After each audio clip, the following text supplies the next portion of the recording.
start the season with SVU and OC together. I mean, it just seems natural to me. It's like gin and tonic. So excited about Lawandorder Thursday. I think it's what the fans wanted. We've been waiting for so long for Stabler and Benson to reunite. Liv, where are you? Liv, stay with me. Elliot. On SVU, it's interesting a show that's been going 23 seasons, and what does keep people coming back, and I think it is the quality of the storylines. There's a beginning, a middle, and an end, and a lot of times we do catch the bad guy, which I think is pretty satisfying. Congressman Howard, you're a sexual predator, so guess what happens next? It's got a really cool feel because we do have is it a sister or brother show in organized crime? So the world feels expanded a little bit.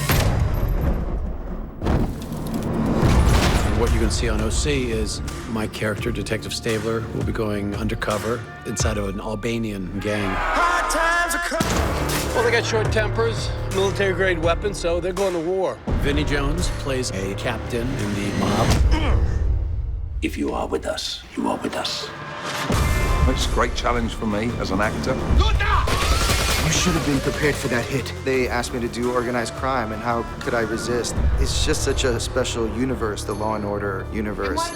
Whether it be SVU or organized crime, our writers do an amazing job of keeping the drama going. See you on the other side. I still don't like this. We have these rich characters who we love and root for and want the best for. Here we are, Benson and Stabler back together. I think it's going to be epic.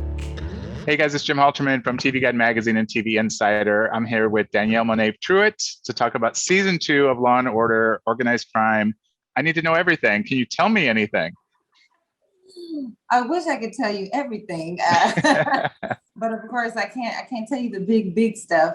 But it's going to be an incredible season, super exciting, lots of action, lots of wow moments.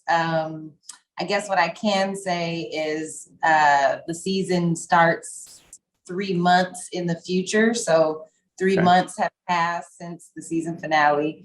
And you get to see, where Bell and Stabler and everybody is at this point. We have a lot of really awesome characters coming in this season that are going to make things a bit difficult for Ayanna and for Stabler, but that makes it all much more interesting. So, of course, since having just rewatched the finale, we lost Morales in the finale because we found out he was doing some things he shouldn't have been doing. How is the task force doing? Are they kind of a solid unit, or are there some fractures in the group itself?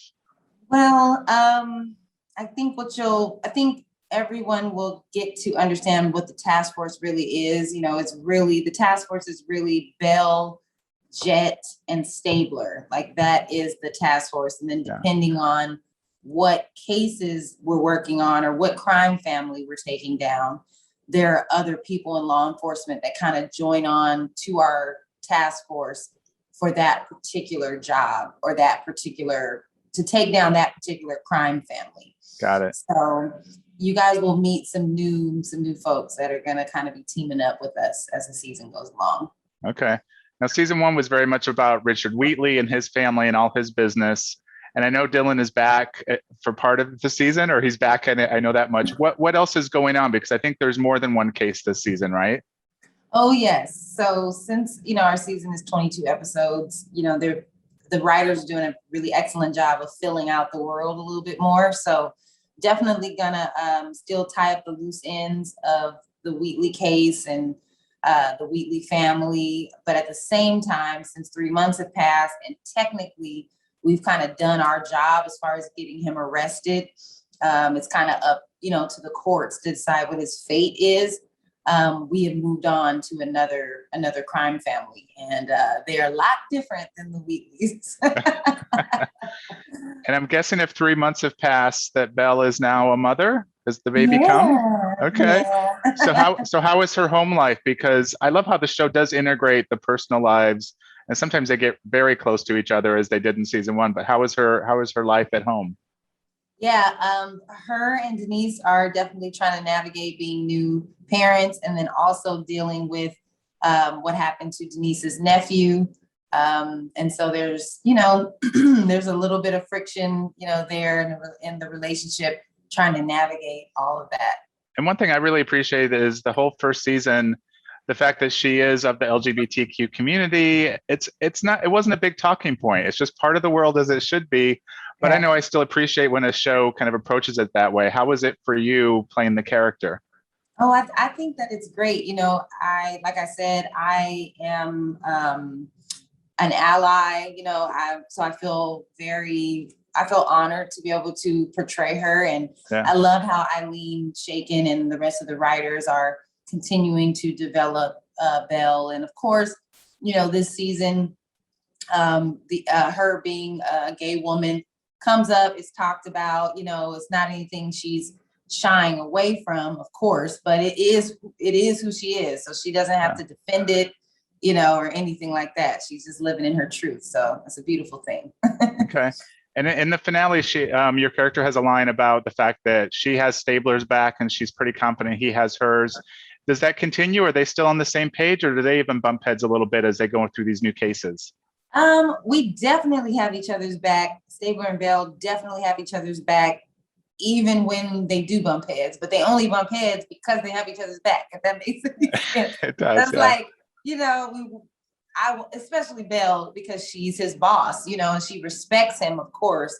But at the end of the day, if anything goes wrong on these cases, it's going to fall back on her, before it falls on him. So she's, she already lost, one of her CIs, and then lost Morales as well.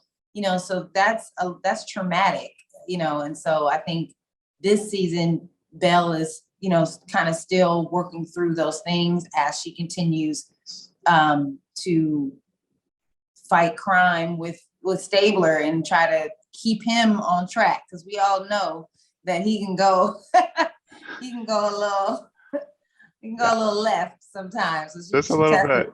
Reel him back in. Make sure to check out the new season of Law & Order: Organized Crime starting September 23rd on NBC.